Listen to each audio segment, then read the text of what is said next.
Alex Jordan, no era necesariamente un tipo que te caía bien de entrada, nunca estuve relacionado con él de manera muy amistosa que digamos, no compartíamos mucho hace 20 años atrás en el secundario, solo éramos compañeros. Ateniéndome a mi antigua aclaración, Alex no era alguien que te caía bien así nomás, era un pendejo algo agrandado y presumido, que solo le caía bien a quienes le creían las estupideces que decía o al menos le mostraban un poco de simpatía. No digo que él hubiese sido un chico malo, de hecho hasta cierto punto era tolerable, pero su actitud cansaba en muchas ocasiones. Alex es un factor clave en lo que les contaré aquí, una historia que hasta el día de hoy no me olvido, ni nadie de los involucrados en ella. Cuando yo iba al secundario por allí en los años 80, iba a un colegio bastante grande y estructurado, el cual contaba con dos áreas completamente distintas. Una era el área nueva, el edificio principal que estaba en uso por todo el personal y los alumnos, y luego estaba el área vieja o abandonada. Esta sección se encontraba al otro lado del patio del colegio, estaba en estado de abandono desde 1964 debido a un incendio en los laboratorios de química y desde entonces no se había hecho nada al respecto, se había dejado abandonada y por supuesto, el acceso aquí estaba terminalmente prohibido, separado por un pasillo en el patio de recreo que conectaba con el área vieja. Yo me juntaba con Gabriel y Enrique, con los cuales a veces nos escabullíamos hacia el área prohibida a explorar durante los recreos, siempre teniendo cuidado de no ser pillados por un profesor o autoridad dentro de los límites.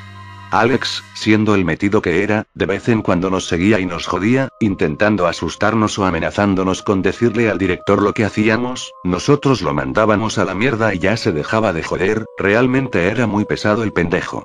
En el área abandonada, algo que destacaba fuertemente en todo este lugar siniestro por así decirlo, es que había un túnel que conectaba a uno de los edificios abandonados, servía como una entrada al parecer o algo similar, la verdad no sabíamos hacia qué parte del lugar conducía, pero se veía que era muy oscuro y profundo, la vista se perdía con facilidad. Nunca habíamos entrado, nos daba miedo la verdad y tampoco nos interesaba saber qué había en su interior, lo tomábamos como un simple túnel y ya está. Por supuesto, Alex nos llamaba maricones por no querer entrar, como dije, se hacía el agrandado, que todo lo sabía y podía, etc. Un día todo esto llegó a su fin, y con ello la arrogancia de este chico también. Durante una de nuestras escapadas al patio abandonado, Alex, como era de costumbre, nos siguió y empezó a molestar con el asunto del túnel. Yo me terminé cansando de sus estupideces y por primera vez había decidido confrontarle, me rebelé contra él y le dije que si tan macho era, que se meta al túnel y lo demuestre. Lo hice para callarle un poco, pero como saben, Alex era un chico que le gustaba mantener un alto perfil ante todos, no iba a dejar que viesen su lado débil y falso. Este acepto, yo pude notar que tenía miedo, pero de todas formas lo iba a hacer para no quedar como farsante, lentamente se adentró en el túnel, caminando despacio hacia la oscuridad. Él nos alentaba a que le siguiéramos, que no fuésemos maricones, etc. Siguió hablando un rato hasta que su voz se perdió con la oscuridad, definitivamente había ido lejos. Allí esperamos, caminando de lado a lado, esperando a este chico, que nos diese una señal o que volviese para burlarse como siempre lo hizo, pero esto no es nada de lo que pasó. Solo el silencio emanaba desde ese túnel, ni un solo sonido humano o reconocible a nuestro oído. Ya con 10 minutos de espera, era tiempo de que volviésemos a clases o nos íbamos a meter en problemas, pero obviamente no podíamos irnos sin Alex y la verdad ninguno tenía los cojones de meterse a buscarle allí, por más de que nada raro sucediese. Pero nuestra ansiedad se calmó, cuando divisamos una figura saliendo del túnel que venía hacia nosotros, era él, Alex había vuelto. Pero algo había cambiado en él, definitivamente no estaba en sus cabales, porque en el momento que salió por completo, le vimos que tenía un rostro de horror puro, apenas nos vio se tambaleó e incluso se agarró de los hombros de Enrique, en desesperación, como si hubiese visto al mismísimo diablo. Nosotros le preguntamos qué le pasaba e intentamos tranquilizarle, pero Alex solo gemía de horror y estaba que lloraba, salió corriendo sin mirar atrás dejándonos sin una explicación alguna y solos en aquel lugar siniestro. Nunca dijimos nada en realidad, las siguientes horas Alex se la pasó callado y sin decir una palabra, al día siguiente nos enteramos que había dejado el colegio, sus padres lo retiraron y al parecer ese era el final del bromista del curso. Pero yo, estaba convencido de que estos eventos no eran al azar, obviamente algo sucedió aquel día en el túnel, algo le hizo reaccionar así y dejar la escuela. Como en esta época estaba surgiendo mucho esto de las videocámaras y demás, Enrique tenía una filmadora de mano que solíamos usar para hacer idioteces cuando nos juntábamos. Decidimos hacer algo que hoy en día se conoce como exploración urbana, en el mismo túnel que yacía en el colegio. Grave error de nuestra parte. Una semana después de que Alex dejara el colegio, los tres hicimos nuestra escapada usual, llevamos la videocámara y la encendimos en la entrada del túnel.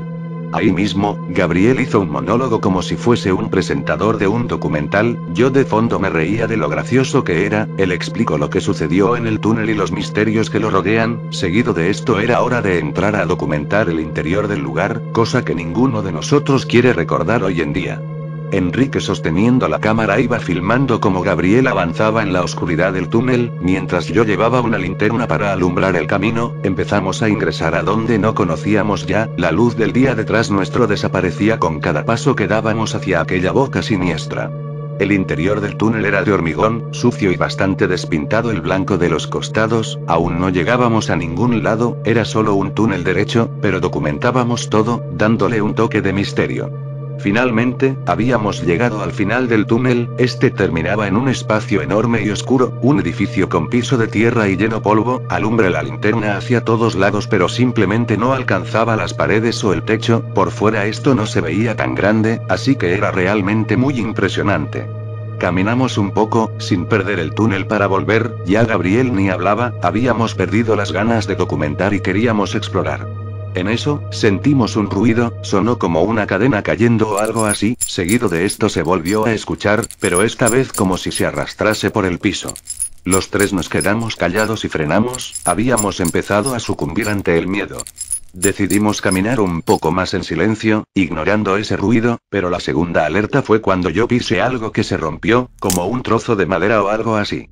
Alumbré la linterna al suelo y vi el horror. Cubrí mi boca para no gritar, de hecho, porque allí había un cráneo humano, justo al lado de un hueso que yo había pisado. Me desesperé y empecé a respirar rápido. Enrique siguió grabando alrededor más desesperado y Gabriel solo se limitó a guardar silencio. Pero esto no fue nada comparado con lo que pasó luego, porque en el momento que alumbré mi linterna hacia adelante, vi un sendero entero de huesos, esqueletos, y cuerpos momificados. Pintaban una desagradable imagen que quedó en mi cabeza para siempre. Enrique soltó la cámara de vídeo y volvimos a escuchar el sonido de las cadenas arrastrarse, pero esta vez sonaba más fuerte, cada vez más cerca de nosotros tres. Había alguien allí y no cabía duda al respecto, un asesino, un espectro, fantasma o lo que fuere, algo que tenía que ver con esos cadáveres y que ahora venía por nosotros. Las cadenas ahora golpeaban el suelo, como quien las levanta y da un golpe seco que hace rebotar la cadena en el aire. Así lo escuchábamos, alrededor nuestro, como que caminaba en círculos. En un momento, las cadenas se detuvieron. Ahora eran pasos que venían hacia nosotros. En eso una figura humana, diría yo, se aproximó entre las sombras. No podía verle bien, pero parecía ser alguien. Honestamente parecía un cadáver andante.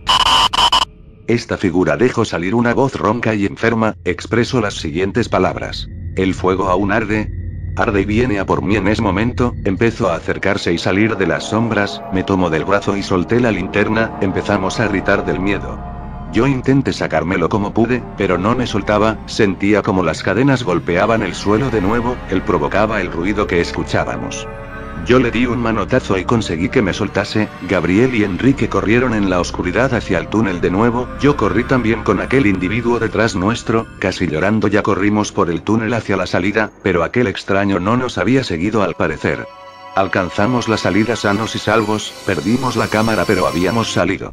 Justo allí, profesores y auxiliares nos habían visto. Nos metimos en un problema enorme por andar en el área prohibida. Nos sancionaron y suspendieron por 2 semanas. Realmente fue lo de menos. Hasta el día de hoy, sé que el colegio tuvo algo que ver con lo que pasó en el túnel. ¿Acaso estaban escondiendo a ese extraño allí? No lo sabía, pero iba a averiguarlo cueste lo que cueste. Aún así esto no fue posible, porque no pude volver allí nunca. Hasta el día de hoy el colegio sigue activo y aquella zona abandonada está presente. Quizás, solo quizás, alguien más sepa la verdad del asunto, porque algo siniestro sucede en ese túnel.